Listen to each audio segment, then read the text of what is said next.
I do, and he's been living as a ghost of his former self ever since. Carl Jung called this the shadow self, the parts of our personality we suppress to fit into acceptable social roles. And nowhere is this suppression more complete, more total, more devastating than in the transition from bachelor to husband. What I'm about to tell you isn't comfortable. It challenges everything society tells you about marriage, commitment, and what it means to be a good man. But it's the truth, and the truth is worth more than comfort. I discovered this pattern after interviewing over 200 married men for a research project I was conducting on male psychology and life satisfaction. What started as academic curiosity turned into something far more profound when I noticed that almost every single man, regardless of how happy he claimed to be in his marriage, would eventually admit to experiencing this strange nostalgia for his pre-marriage existence. And here's what made it fascinating. They weren't nostalgic for the things you'd expect. They weren't missing wild parties or sexual freedom or financial independence. They were missing something far more fundamental. They were missing themselves, the version of themselves that existed before they had to constantly consider someone else's feelings, someone else's needs, someone else's expectations. They were mourning the death of the man who could make decisions based purely on what he wanted, without filtering every choice through the question of how it would affect his wife, his kids, his family unit. Before we go deeper into this, I want to know where you're experiencing this from. What city are you watching from right now? Are you in Los Angeles trying to maintain your identity in a city that worships reinvention? Maybe Tokyo, where traditional family structures are being questioned by an entire generation? Could be São Paulo, navigating the complex dance between modern partnership and traditional expectations? Or perhaps you're in a small town somewhere, feeling the weight of community judgment on top of everything else. Drop your city in the comments because understanding your context helps me understand what version of this struggle you're facing. Now, Carl Jung spent decades studying the human psyche, and one of his most profound discoveries was the concept of individuation. This is the process by which a person becomes their true, complete self, integrating all the different aspects of their personality into a coherent whole. But here's the problem. Marriage, as it's currently structured in most societies, actively works against individuation for men. It demands that you suppress certain aspects of yourself, that you kill off parts of your personality that don't fit the role of husband and father. Society tells you this is maturity, growing up, becoming a man. But Jung would tell you it's actually a form of psychological mutilation. Think about what happens to a man when he gets married. Suddenly, every decision he makes has to be run through a committee of one. Where he lives, how he spends his money, how he uses his time, who he associates with, what risks he can take, what dreams he can pursue. All of it becomes subject to negotiation, compromise, and often complete surrender. And society applauds this. They call it partnership. They call it maturity. They call it love. But what it actually is, in many cases, is the systematic dismantling of individual autonomy in exchange for social approval and the promise of companionship. The old life that men miss isn't about the superficial freedoms. Yes, some men miss being able to go out drinking with friends without checking in. Some miss the thrill of pursuing women. Some miss the financial flexibility of only having to support themselves. But these are symptoms, not the disease. What they're really missing is agency. The ability to be the primary author of their own life story, rather than a supporting character in someone else's narrative. In their old life, if they wanted to change careers, they changed careers. If they wanted to move to another city, they moved. If they wanted to spend 6 months learning a new skill or pursuing a passion project, they did it.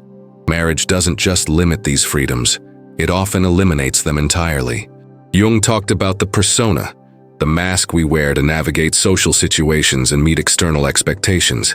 Every role we play in life requires a different persona. You have your work persona, your friend group persona, your family persona. But the husband persona is unique because it's the only one you're expected to wear 24 hours a day, 7 days a week, for the rest of your life. There's no break. There's no time when you get to take off the mask and just be yourself. And over time, something terrifying happens. The mask fuses to your face. The persona becomes the personality. The role becomes the reality, and the man you used to be, the one with dreams and ambitions and quirks that didn't serve anyone but himself, that man disappears. I've talked to men who used to paint, used to write, used to play music, used to build things, used to have hobbies and passions that defined them. And when I ask them what happened to these pursuits, they give me the same answer with different words. Life got in the way. But life didn't get in the way. Marriage got in the way. The constant demands of maintaining a household, managing a relationship, raising children, meeting expectations. These things consume the time and energy that used to go towards self-expression and personal growth. And they tell themselves it's a worthy sacrifice. They tell themselves that being a good husband and father is more important than being a painter, or a musician, or whatever they used to be. But Jung would ask, why can't you be both? And more importantly, what happens to the part of you that needs to create, to express, to grow, when you suppress it for decades? This is where the concept of the shadow becomes crucial. Jung believed that every aspect of ourselves that we deny, suppress, or reject doesn't actually go away. It goes into the shadow, the unconscious part of our psyche where all the unacknowledged aspects of our personality live. And the shadow doesn't stay quiet. It expresses itself in indirect ways. Through dreams, through sudden, inexplicable mood shifts, through what Jung called neurotic symptoms, through the feeling of vague dissatisfaction that many married men carry with them constantly, even when by all external measures their lives are successful. The man lying awake at 2 a.m. missing his old life isn't actually missing his old apartment or his old car or his old freedom to stay out late. He's experiencing the shadow demanding recognition. He's feeling the weight of all the suppressed aspects of his personality crying out for integration. He's encountering the psychological consequences of having lived for years as a partial version of himself, playing a role that requires him to deny fundamental parts of who he is. And here's what makes this particularly cruel. Society offers him no legitimate way to address this. If he expresses dissatisfaction with his marriage, he's told he's ungrateful. If he admits to missing aspects of his single life, he's told he's immature. If he tries to reclaim some of the independence and autonomy he once had, he's accused of not being committed to his family. There's no socially acceptable path for a married man to undergo the process of individuation that Jung considered essential for psychological health. He's trapped in a role, and expressing any desire to expand beyond that role is treated as a betrayal. I want you to understand something crucial here. This isn't about blaming women or demonizing marriage. This is about recognizing a fundamental psychological truth that our current social structure refuses to acknowledge.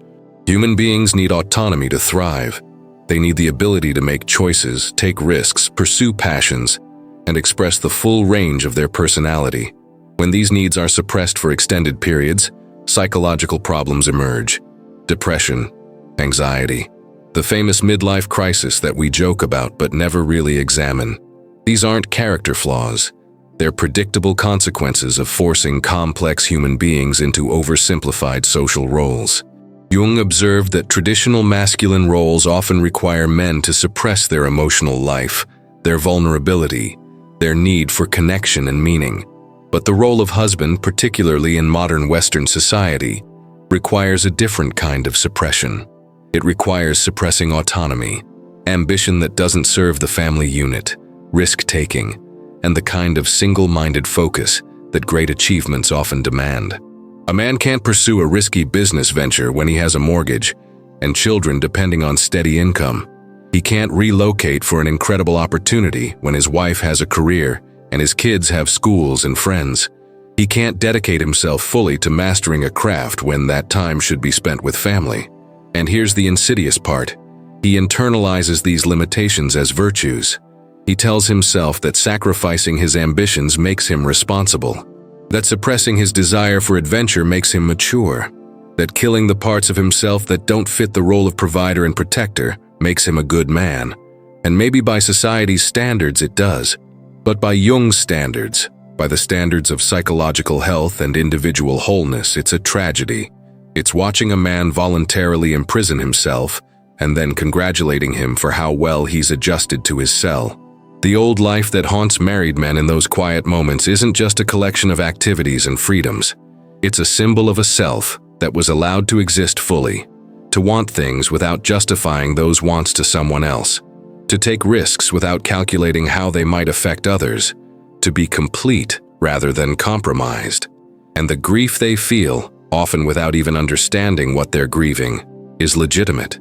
They're mourning a death, the death of possibility, the death of becoming whoever they might have become if they hadn't agreed to fit themselves into a predetermined shape. Jung believed that the second half of life should be about integration, about bringing together all the disparate parts of ourselves into a coherent whole. But how can a married man achieve this integration when half of who he is has been locked away for the sake of maintaining his role?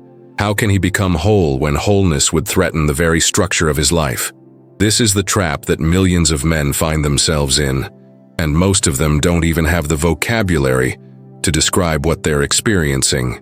They just know that something feels wrong, that something is missing, that the life they're living doesn't quite fit the shape of who they are inside. What makes this phenomenon even more complex is that marriage itself has fundamentally changed over the last century, but male psychology hasn't evolved at the same pace. Jung was writing during an era when marriages were more explicitly transactional. Men provided resources and protection. Women provided domestic labor and child rearing. The roles were clear. The expectations were defined. And while this system had massive problems, particularly for women, it at least allowed men to understand what they were trading their freedom for. Modern marriage promises something entirely different. It promises partnership, emotional intimacy, shared growth, mutual support. But the reality often falls drastically short of these promises, leaving men confused about why they feel so trapped in an arrangement that's supposed to be liberating. The modern husband is expected to be emotionally available, but not emotionally needy, ambitious, but not at the expense of family time, strong but vulnerable, independent but deeply connected, masculine but in touch with his feminine side. These aren't just high standards. They're often contradictory demands that create impossible psychological tension. And when a man fails to embody all these contradictions simultaneously, when he expresses frustration with these impossible expectations, he's told the problem is him. He needs therapy. He needs to work on himself. He needs to be better. But rarely does anyone ask whether the institution itself might be structured in a way that's fundamentally incompatible with male psychological health. Jung introduced the concept of the anima, the feminine aspect that exists within every man's psyche. He argued that psychological health requires integrating and acknowledging this feminine side, rather than projecting it entirely onto women. But here's the paradox. When a man marries, he often outsources his entire emotional and relational life to his wife. She becomes responsible for maintaining friendships, organizing social activities, managing family relationships, and providing all the emotional intimacy he needs. This isn't integration of the anima, it's complete dependence on an external woman to fulfill functions that should be internal. And when that external source of emotional life doesn't meet all his needs, or when the relationship deteriorates, the man finds himself utterly lost because he's allowed fundamental aspects of his psyche to atrophy. The old life men miss often included deeper friendships with other men, not the surface-level relationships that survive into marriage, the occasional golf game or watching sports together, but genuine intimacy and vulnerability with male friends. Jung understood that men need other men, not just for camaraderie but for psychological development. In the company of other men, particularly in contexts separate from female presence, men access different aspects of themselves. They take different risks, have different conversations, express different vulnerabilities, but marriage often systematically destroys these friendships. The wife becomes the primary emotional relationship, and other connections are allowed to wither. Time that used to go to maintaining male friendships now goes to family obligations, and the man tells himself, "This is fine, this is natural, this is what happens when you grow up." But what's actually happening is isolation disguised as intimacy. I've spoken with men who realized, sometimes decades into marriage, that they had no real friends anymore. Nobody they could call in a crisis who wasn't either family or a work colleague. Nobody who knew them as anything other than someone's husband or someone's father. They'd become so completely absorbed into their family identity that their individual identity had essentially ceased to exist outside that context. And this isn't just lonely, it's psychologically dangerous. Jung believed that we need mirrors, other people who reflect back to us different aspects of who we are. When the only mirror you have is your wife and children, you only see yourself in the role of husband and father. All the other potential yous, the adventurer, the creator, the risk-taker, the philosopher, they have no reflection, no validation, no space to exist. The phenomenon of male nostalgia for pre-marriage life intensifies around certain predictable life stages. The first major wave hits around 3 to 5 years into marriage, once the initial excitement has worn off and the reality of permanent commitment settles in. The second wave often comes when children arrive and the man realizes that his remaining autonomy has been further reduced. But the most devastating wave typically hits in middle age, when men start confronting their own mortality and asking themselves what they've actually accomplished with their lives. This is when the gap between who they are and who they might have become feels most painful. Jung called this the midlife crisis, but he didn't see it as a crisis at all. He saw it as a necessary awakening, a call from the unconscious to address the imbalance that's been building for decades. The problem is that our social structure treats this awakening as pathology. When a man in his 40s or 50s starts questioning his life choices, starts feeling drawn to pursuits that don't fit his established role, starts expressing dissatisfaction with the compromises he's made, we mock him. We reduce his legitimate psychological crisis to a cliché about sports cars and younger women. We dismiss his very real need for transformation as a character flaw, rather than recognizing it as what Jung knew it to be: the psyche's desperate attempt to achieve wholeness before it's too late.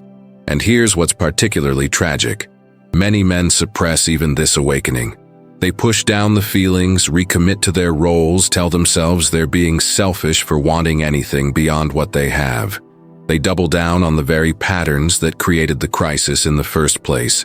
And by doing so, they guarantee that the second half of their life will be characterized by what Jung called unlived life, the accumulation of all the experiences, expressions, and developments that never happened because they were sacrificed on the altar of social expectation. The old life represents something profound in Jungian terms. It represents the road not taken, the potential self that was sacrificed when the choice was made to conform to the traditional path of marriage and family. And Jung believed that these unlived possibilities don't just disappear. They haunt us. They create a sense of incompleteness, a feeling that something essential is missing even when we can't articulate what that something is. The 2 a.m. awakening, the sudden wave of nostalgia, the inexplicable sadness that comes over a man when he's going through old photos or hearing a song from his youth. These aren't trivial emotional reactions. They're communications from the shadow self, reminders of the parts of his personality that he buried to become who he thought he needed to be. What's particularly insidious about this process is how gradual it is. Marriage doesn't demand that you sacrifice yourself all at once. It happens incrementally, through 1,000 small compromises and adjustments. You skip the weekend trip with friends because it's your anniversary. You turn down the job opportunity in another city because your wife's career is here. You abandon the hobby that used to bring you joy because you need that time for family obligations. You stop taking risks because you have people depending on you. Each individual sacrifice seems reasonable, even noble, but the cumulative effect is the slow erasure of everything that made you uniquely you. Jung understood that symbols and myths exist because they represent universal psychological truths. And there's a reason why literature and mythology are filled with stories of men who feel trapped, who long for adventure, who struggle against domestic containment. From Odysseus, desperately trying to return home, but also taking his time with the journey, to modern stories of men escaping into fantasy lives or having affairs or suddenly abandoning everything. These narratives recur because they represent a real psychological pattern. They're not just entertainment. They're collective acknowledgement of something true about male psychology that we've lost the ability to discuss honestly in our current cultural moment. The men I've interviewed who seem most content in their marriages aren't the ones who've completely surrendered their individual identity. They're the ones who've somehow managed to negotiate space for continued individuation within the structure of marriage. They've maintained hobbies and pursuits that are theirs alone. They've preserved friendships that exist independent of their family life. They've found ways to take risks and pursue challenges, even with the responsibilities of marriage. They've refused to allow the role of husband to completely consume every other aspect of their identity. But these men are rare, and they're rare because maintaining this balance requires constant negotiation and often meets resistance from partners who've internalized the idea that a good husband should be fully absorbed into family life. What Jung recognized, and what our current culture refuses to acknowledge, is that human beings are complex, containing multitudes, needing different things at different times. The self isn't singular and static. It's dynamic, evolving, containing contradictions and competing drives. A man can love his wife and children while simultaneously needing time away from them. He can be committed to his family while also needing pursuits that have nothing to do with them. He can value his marriage while also mourning what he sacrificed to maintain it. These aren't contradictions. They're the normal complexity of human psychology. But we've created a social narrative around marriage that treats any acknowledgement of this complexity as betrayal or dysfunction. The pressure to present marriage as completely fulfilling, to never express ambivalence or regret, to always claim that your family is your everything. This pressure creates massive psychological strain. It forces men to lie, both to others and to themselves, about their actual internal experience. And this lying, this constant performance of complete satisfaction, it prevents the kind of honest self-examination that Jung considered essential for psychological health. How can you address problems you're not allowed to acknowledge exist? How can you integrate parts of yourself you're supposed to pretend don't matter anymore? This brings us to one of Jung's most important concepts, the idea that what we resist persists. The more a man tries to suppress his longing for his old life, the more powerful that longing becomes. The more he tells himself he shouldn't feel this way, that he's being ungrateful or immature, the more those feelings intensify and find expression in destructive ways. Jung observed that psychological material that's denied conscious acknowledgement doesn't disappear. It goes underground and emerges in symptoms. Depression that seems to have no cause. Irritability that feels disproportionate to its triggers. A general sense of dissatisfaction that pervades everything. These are often the shadow self demanding recognition, the unlived life insisting on being acknowledged, even if it can't be lived. The affair is perhaps the most common and most destructive way this dynamic plays out. Men who would describe themselves as loving their wives, who have no intention of leaving their marriages, who consider themselves moral and committed, suddenly find themselves in situations that make no rational sense. They're risking everything for something that often isn't even particularly fulfilling. Jung would understand this not as simple lust or moral failure, but as the psyche's desperate attempt to reclaim something that's been lost. The affair often represents not primarily sexual desire, but the desire to feel like an individual again, rather than just a role. To be seen as a man rather than just a husband and father. To experience the spontaneity, risk, and aliveness that characterized the old life before everything became predictable and obligated. This doesn't justify infidelity, but it does explain it in psychological terms that go deeper than simple morality. When fundamental psychological needs are unmet for long enough, people take increasingly desperate and irrational actions to meet them. The man who has an affair isn't necessarily looking for a better partner. He's often looking for a version of himself that he lost, and the new relationship temporarily allows him to access that version because there's no history, no established role, no accumulated expectations. He can be spontaneous again, mysterious again, full of possibility again. Of course, this is ultimately an illusion.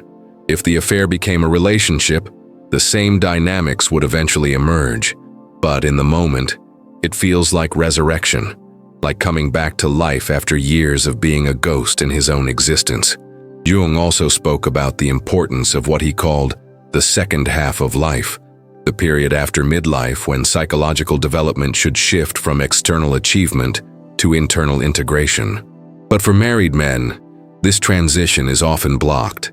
Their external roles have become so rigid, so all-consuming, that there's no space for the introspection and transformation this period requires. They're expected to continue being the provider, the protector, the stable center of the family system. Any attempt to step back from these roles, to prioritize internal development over external performance, is treated as abdication of responsibility. The result is that many men never complete the individuation process Jung considered essential for a meaningful life. They die having never become fully themselves, having spent their entire existence playing a character in someone else's story. What makes this particularly poignant is that the marriage relationship itself could potentially be a vehicle for this deep psychological work. Jung believed that intimate relationships, when approached consciously, could serve as mirrors for our own shadow material and catalysts for growth. But this requires both partners to be committed to individual development as much as to the relationship itself. It requires recognizing that each person needs space to pursue their own individuation, even when that pursuit creates temporary distance or discomfort. Most marriages don't operate this way. Most marriages treat individual pursuits as threats to the relationship, rather than essential nutrients for it. The men who miss their old lives are often really missing the person they were becoming before they agreed to stop becoming anything. They were on a trajectory of development, exploring different aspects of themselves, trying on different identities, pursuing various interests and passions. Marriage, as it's typically structured, demands that this exploration stop. You've chosen your identity, husband and father. Everything else is now subordinate to that primary role. But Jung would argue that this arrested development is psychologically catastrophic. Human beings need to continue growing and changing throughout their entire lives. When that growth is stunted, when development is frozen at a particular stage, the result is what Jung called neurosis, a state of psychological conflict and dissatisfaction that has no resolution because its root cause cannot be addressed. I've encountered men who describe feeling like they're living someone else's life. They go through the motions, fulfill their obligations, perform their roles adequately, but they feel fundamentally disconnected from their own existence. It's as if they're watching themselves from outside, observing a character who looks like them, but isn't really them. Jung would recognize this as dissociation, a splitting of consciousness that occurs when the gap between who you are and who you're pretending to be becomes too large to bridge. And the old life in these cases represents the last time they felt truly present in their own experience, the last time the person performing the actions and the person observing those actions felt like the same being.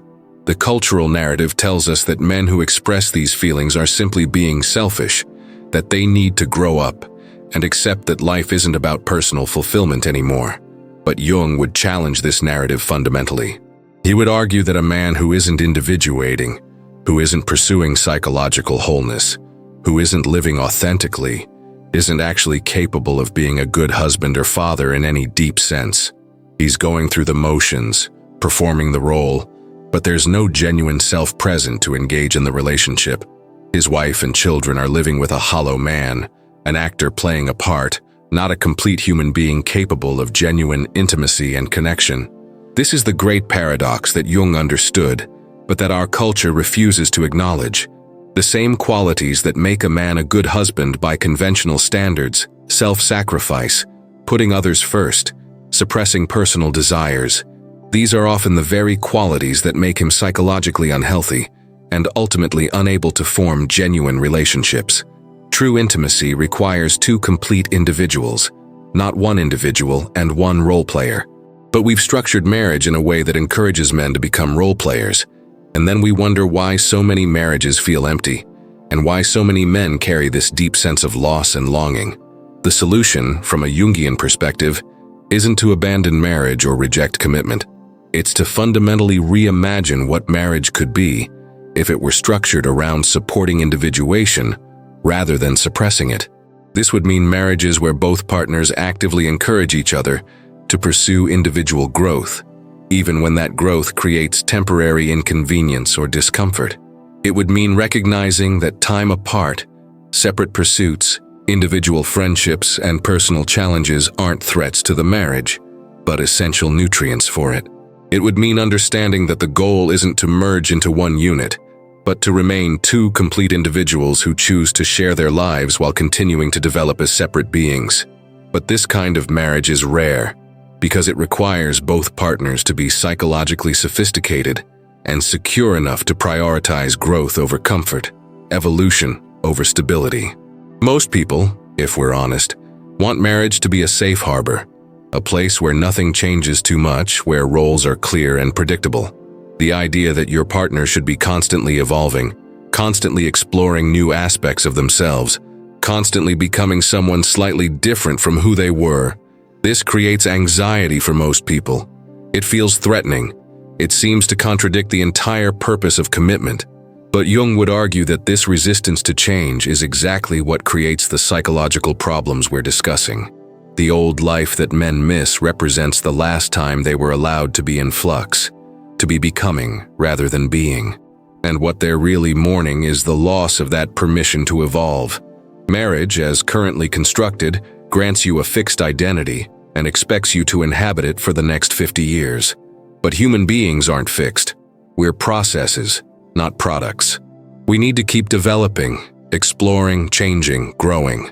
When that natural process is arrested, when we're forced into a static role and expected to perform it indefinitely, something in us dies. Not metaphorically. Actually, the parts of our psyche that need to grow and change, when denied that possibility, atrophy and eventually cease to function. Jung spent his career trying to help people reclaim these atrophied parts of themselves, to resurrect the dead aspects of their personality, to achieve the integration and wholeness he called individuation. But he also recognized that this work is intensely difficult, often requiring people to challenge the very structures and relationships they've built their lives around. A married man who begins this work might discover that his marriage, as currently configured, is fundamentally incompatible with his psychological health. This creates an excruciating dilemma. Does he continue sacrificing himself for the sake of the relationship and the family? Or does he prioritize his own individuation, even if that means disrupting or potentially ending his marriage? There's no universal answer to this question, and Jung would be suspicious of anyone who claimed there was. Each situation is unique, depending on the specific people involved and the specific dynamics at play. But what Jung would insist on is that the question itself must be asked honestly. Most men never even allow themselves to seriously consider it. They've internalized the idea that questioning their marriage is a moral failure, that even entertaining the thought of prioritizing their own psychological needs over their family obligations makes them a bad person. But this refusal to even ask the question honestly is itself a form of psychological violence against the self. What happens in those 2 a.m. moments, when a man is lying awake missing his old life, is that the shadow self is asking this question. It's demanding recognition. It's insisting that something is wrong, that sacrifices have been made that perhaps shouldn't have been made, that the current arrangement isn't working even if it looks fine from the outside. And the man has a choice in how he responds. He can suppress these feelings, push them back down, recommit to his role and hope the feelings go away. Or he can engage with them honestly, explore what they're telling him, and begin the difficult work of trying to create a life that allows for more wholeness and authenticity. The tragedy is that most men choose suppression because it's easier in the short term, and because they lack the psychological framework to understand what's actually happening to them. They don't know about Jung's concept of the shadow or individuation, or the second half of life. They just know they feel bad sometimes, and they think that feeling bad is their fault, a sign of their own inadequacy or ingratitude. So they suffer in silence, carrying this vague sense of loss and incompleteness through their entire lives, never understanding that what they're experiencing is a predictable psychological consequence of a social structure that asks them to betray themselves in the name of maturity. Now here's what I need from you, and this is important. Drop a comment right now telling me one thing from your old life that you genuinely miss. Not something superficial, not just freedom or money. Something specific, a hobby you abandoned, a friend you lost touch with, a version of yourself you used to be, a dream you put aside. Be honest. Be specific. Write it down, because acknowledging what you've lost is the first step toward understanding what you need to reclaim. Subscribe to this channel immediately. because what we're doing here is providing the psychological framework that you won't find anywhere else. We're giving you the tools to understand your own experience, to name what you're feeling, to recognize that your struggles aren't individual failures, but predictable patterns that Jung identified decades ago. This content is essential for any man trying to navigate modern life without losing himself completely in the process. Hit that subscribe button now because your psychological survival might depend on understanding these concepts. Smash the like button because this message needs to reach every man who's lying awake at 2 a.m., wondering why he feels so disconnected from his own life. Your like pushes this video to someone who desperately needs to hear that he's not crazy, that his feelings are valid, that there are psychological reasons for his dissatisfaction that have nothing to do with being ungrateful or immature. Every like is potentially saving a man from years of unnecessary suffering by giving him the framework to understand and address what's really happening in his psyche. Keep watching our content, because the next video takes everything we've discussed here and shows you how to actually begin reclaiming the parts of yourself you've lost. We're going to explore practical strategies, psychological techniques, and real-world examples of men who've managed to achieve integration without destroying their lives in the process. The insights coming in the next video will give you a roadmap for the journey from role player back to complete human being. You cannot afford to miss what's coming, because it builds directly on the foundation we've laid here today and provides the actionable steps for transformation that your psyche is demanding.